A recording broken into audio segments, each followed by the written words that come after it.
ക്രിസ്തുവിൻ്റെ സമാധാനം നിങ്ങളോടുകൂടെ ഉണ്ടായിരിക്കട്ടെ. വചനകിരണത്തിലേക്ക് ഏവർക്കും സ്വാഗതം.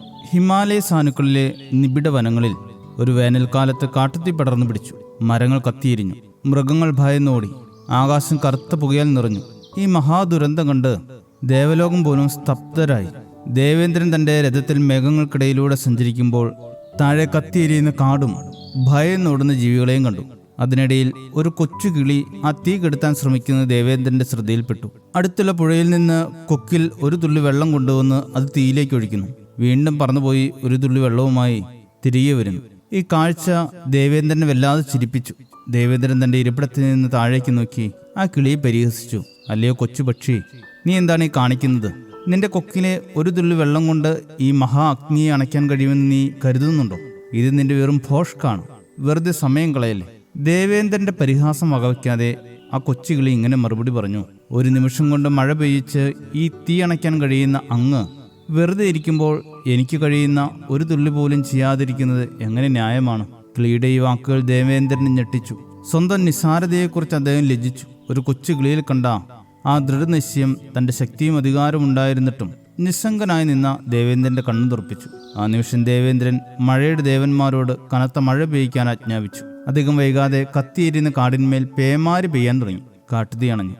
വനത്തിൽ ശാന്തത തിരികെ വന്നു. പലപ്പോഴും കർമ്മരംഗത്ത് നിന്ന് നാം പിന്തിരിഞ്ഞു നിൽക്കുന്നത് പരാജയപ്പെടുമോ എന്ന ഭയം കൊണ്ടോ അല്ലെങ്കിൽ നമ്മുടെ പരിശ്രമം നിസ്സാരമാണെന്ന് തോന്നൽ കൊണ്ടോ ആണ്. എന്നാൽ ഫലം എന്തു തന്നെയായാലും തൻ്റെ ധാർമ്മികമായ കടമകൾ വിട്ടുവീഴ്ചയില്ലാതെ നിർവഹിക്കുക എന്നതാണ് ഒരു മനുഷ്യന് നേടാൻ കഴിയുന്ന ഏറ്റവും വലിയ വിജയം.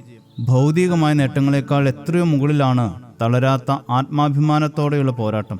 മാറ്റമുണ്ടാക്കാൻ കഴിവുണ്ടായിട്ടും നിസ്സംഗരായിരിക്കുന്നത് ഒരു സമൂഹത്തോടും വരും തലമുറയോടും പ്രകൃതിയോടും ചെയ്യുന്ന അക്ഷന്ത്യവുമായ തെറ്റാണ്. ലോകത്തിന്റെ തകർച്ചയ്ക്കും അധപതനത്തിനും കാരണം തിന്മ ചെയ്യുന്നവരുടെ ക്രൂരതയല്ല, മറിച്ച് നന്മ ചെയ്യാൻ കഴിയുന്നവരുടെ ഭീരുത്വവും മൗനവുമാണ്. ഈ നിസ്സംഗതയെക്കുറിച്ച് വിശുദ്ധ ഗ്രന്ഥം നൽകുന്ന മുന്നറിയിപ്പ് വളരെ ഗൗരവമാണ്. നന്മ ചെയ്യാൻ അറിഞ്ഞിട്ടും അത് ചെയ്യാത്തവൻ പാപം ചെയ്യുന്നു. വിശുദ്ധ യാക്കോബ് 4:17. നമ്മുടെ ഓരോ വാക്കിനും പ്രവൃത്തിക്കും ഈ ലോകത്തെ മാറ്റിമറിക്കാനുള്ള കരുത്തുണ്ടെന്ന് നാം വിശ്വസിക്കണം. തിന്മയുടെ ആക്രോശങ്ങളെക്കാൾ ഭീകരവും അപകടകരവുമാണ് നന്മയുടെ നിശബ്ദത. ഒരു കൊച്ചു തിരുനാളത്തിന് വലിയൊരു ഇരുട്ടിനെ അകറ്റാൻ കഴിയുന്നത് പോലെ നമ്മുടെ ചെറിയ ഇടപെടലുകൾ വലിയ മാറ്റങ്ങൾക്ക് വഴിതെളിക്കും. നമുക്ക് ആ മാറ്റത്തിന് തുടക്കം കുറിക്കാം. ശുഭദിനം നേരുന്നു. ദൈവം അനുഗ്രഹിക്കട്ടെ. യേശുവിൻ കൂടെയുള്ള യാത്ര ആനന്ദമേ, ആ മാറോട് ചേർന്നിരുന്നാൽ ഭയമില്ലേ. യേശുവിൻ കൂടെയുള്ള യാത്ര ആനന്ദമേ, ആ മാറോട് ചേർന്നിരുന്നാൽ ഭയമില്ലേ.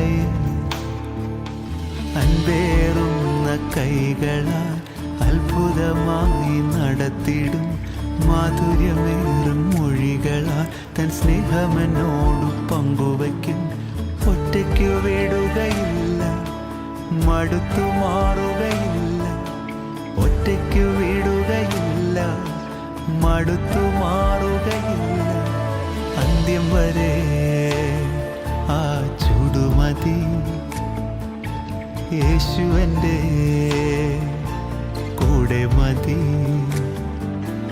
അന്ത്യം വരെ ആ ചൂടുമതി. യേശു എൻ്റെ